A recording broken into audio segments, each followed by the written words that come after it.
एक हॉस्टलाइज लड़की यूनिवर्सिटी से कहीं जाती है, रास्ते में जो रिक्शा ड्राइवर होता है वो नाजेबा वीडियो लगा के अपनी स्क्रीन के सामने रख देता है। स्टीयरिंग के आगे से हटा है, वहाँ पे अडल्ट किस्म की वीडियोस चल रही थी। औजार उठाने के बहाने उसने मेरा स्कार्फ बिल्कुल एक गैर महसूस तरीके से खींचा है। मैं फौरन अलर्ट हुई हूँ। उसने अपनी शर्ट जो थी वो पेट तक रिमूव कर दी और उसके बाद अपना ट्राउजर रोड पे खड़े होके वहाँ पे मुझे माँ बहन की गालियाँ बकते हुए वो चला गया। अच्छा, एक्चुअली में मैम उस दिन हुआ क्या था? एक्चुअली मैंने जाना था धर्मपुरा, मुझे कुछ काम था तो मैंने यहाँ से IVS से रिक्शा लिया है, तो वहाँ पे जा गई हूँ। वारिस मीर अंडरपास पे जाके उसने एकदम रिक्शा रोक दिया और ये कहा कि ये ख़राब हो गया, मुझे इसको ठीक करना होगा। मैंने कहा इट्स ओके कर लो। अब वो जब वो स्टीयरिंग के आगे से हटा है, मेरी उस पर नज़र पड़ी है, तो वो वहाँ पे उसने फ़ोन अपना रोटेट करके रखा हुआ था और वहाँ पे अडल्ट किस्म की वीडियोस चल रही थी। वो पीछे से घूम के आया है रिक्शे की बैक साइड से और वहाँ पे उसने दरवाज़ा खोला और अपने औजार उठाने के बहाने उसने क्या किया है कि उसने मेरा स्कार्फ बिल्कुल एक गैर महसूस तरीके से खींचा है। मैं फ़ौरन अलर्ट हुई हूँ। उसकी वीडियोस जो थी वो मैंने ऑलरेडी रिकॉर्ड कर ली थी। अब मैं फ़ौरन अलर्ट हुई हूँ, मैं नीचे उतरी हूँ और मैंने उसको इंसल्ट किया है कि ये क्या बदतमीज़ी है, क्या बिहेवियर है। उसने मेरी बात का कोई रिस्पॉन्स नहीं किया, बिल्कुल स्टिल चुप खड़ा रहा। तो मैंने उसको कहा कि मैंने तुम्हारे साथ नहीं जाना, यहाँ से दफ़ा हो जाओ।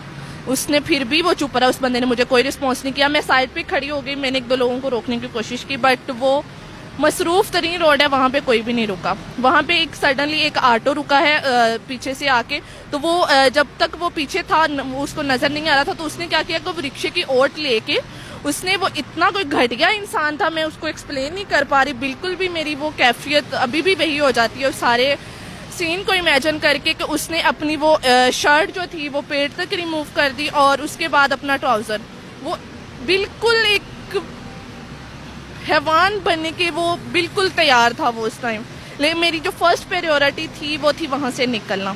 मैंने रिक्शे वाले को हाथ दिया है, उसको वो रुका है। जैसे ही मैंने कहा दफ़ा हो जाओ, मैंने तुम्हारे साथ ही नहीं जाना, जैसे ही वो रुका है उसने पता लग गया कि ये रुक गया, ये अब इसके साथ जाएगी।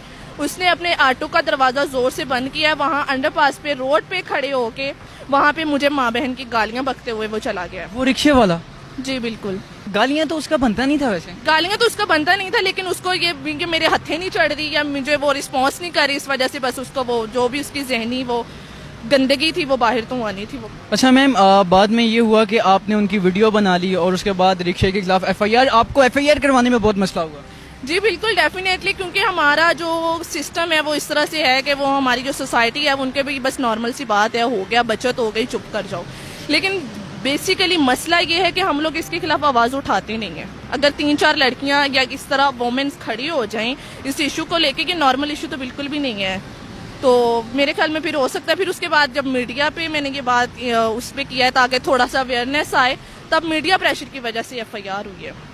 तो आपके समझते हैं कि इससे पहले यूनिवर्सिटीज़ में, हॉस्टल्स में पहले भी इस तरह की कोई मामला हुए हैं? डेफिनेटली, लेकिन लड़कियां उस पर बात नहीं करती। गंदी नज़रों से देखना, वो रोड पे जाते हुए माशाल्लाह सुभान अल्लाह के विर्द, ये ऐसी चीज़ों में मेरे ख्याल में मर्दों को अपनी जहनियत बदलने की ज़रूरत है। इस माशरे को अखलाकियात सीखने की ज़रूरत है, स्पेशली जो ट्रांसपोर्ट चलाते हैं उनको। वैसे एक बात है कि कहते हैं कि जब कोई हरासमेंट केस हो 15 पे कॉल, वो ये जहन में बात नहीं है कि मैं उस टाइम बिल्कुल बहुत ज़्यादा पैनिक थी मैं, मुझे बिल्कुल समझ नहीं आ रही थी।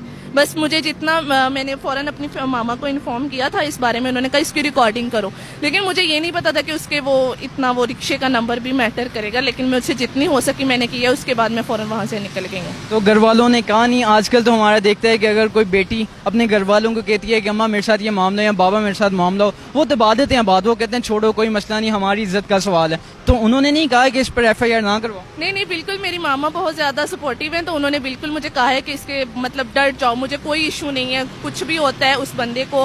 लेकिन देखिए, ये बहुत सारी दूसरी लड़कियों के लिए बहुत ज़्यादा मोटिवेशन है, उनको हिम्मत मिलेगी, तो मुझे अपनी फैमिली की तरफ से कोई इशू नहीं हुआ।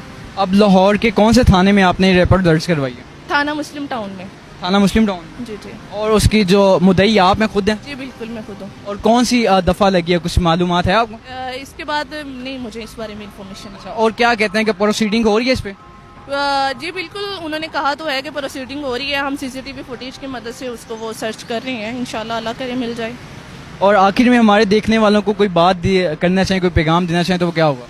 जी पैगाम बस यही है कि अगर खवातीन फीमेल के साथ ऐसा कोई मामला होता है तो वो इसको बिल्कुल लाइट ना लें, बिल्कुल इग्नोर ना करें।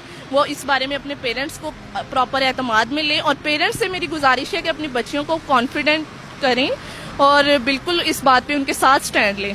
और लास्ट में गुजारिश इदारों से है कि खुदारा अगर कोई खातून हिम्मत करके आपके पास पहुंच जाती है तो उसको फर्दर उसको टरखाने वाला रवैया ना रखेंगे, उसको ये ना कहें कि मैम बस बचत हो गई या जाती करेंगे ये वो। उनको प्रॉपर उस पर एक्शन लें ताकि दोबारा कोई ऐसा इंसिडेंट ना हो सके। अच्छा मैम, इस सारे मामले में कहीं ना कहीं आपको डर नहीं लगा कि मेरी इज्जत चले जाएगी, लोग मुझे बुरा कहेंगे, तो इस तरह का कोई डर नहीं है? नहीं, बिल्कुल भी नहीं। इसमें मेरे ख्याल में मेरी इज्जत जाने वाली तो कोई बात नहीं है। जिस बंदे ने ये घटिया हरकत की है इज्जत उसकी जानी चाहिए। फीमेल को ऐसा कोई इशू नहीं होना चाहिए। ये सिर्फ हमारी सोसाइटी की ज़हनियत है, अल्लाह करे ये चेंज हो जाए।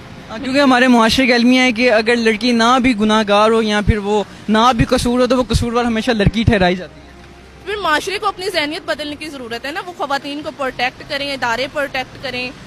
मेरे ख्याल में इससे खवातीन अगर आवाज़ उठाती हैं तो माशरे को उनके करैक्टर पे कोई वो नहीं उठाना चाहिए। ये वो वाक़यात हैं जो रोज़मर्रा हमें 12 दफ़ा देखने को मिले। या 12 दफ़ा ऐसा होता है कि कभी हम देखते हैं कि कोई अच्छे घर की औरत जाती है, ड्राइव लेती है तो उसको रास्ते में ऐसा हो जाता है। हरेसमेंट तो बिल्कुल आम हो चुकी है। कोई लड़की जाती है और लड़की को मुख्तलिफ अलकाबात से बुलाया जाता है और उसके बाद उसको बहुत बुरा कहा जाता है, गंदी नज़र से देखा जाता है। तो हरेसमेंट तो पहले भी हो रहे थे, लेकिन अब जो मामला हो रहे हैं जो तेजी से फैल रहे हैं वो ये है कि ड्राइव के दौरान नज़ेबा वीडियो सामने रख दी जाती है। तकरीबन इससे पहले भी 7 से 8 वाक़यात हमने पंजाब यूनिवर्सिटी की हॉस्टल में जो लड़की रहती है उनसे सुने हैं और ये अब वो वाक़या था जो अभी फर्दर हुआ और उससे हमने ये वाक़या आप तक पहुँचाया। अपने मेज़बान को दीजिए इजाज़त। अल्लाह ने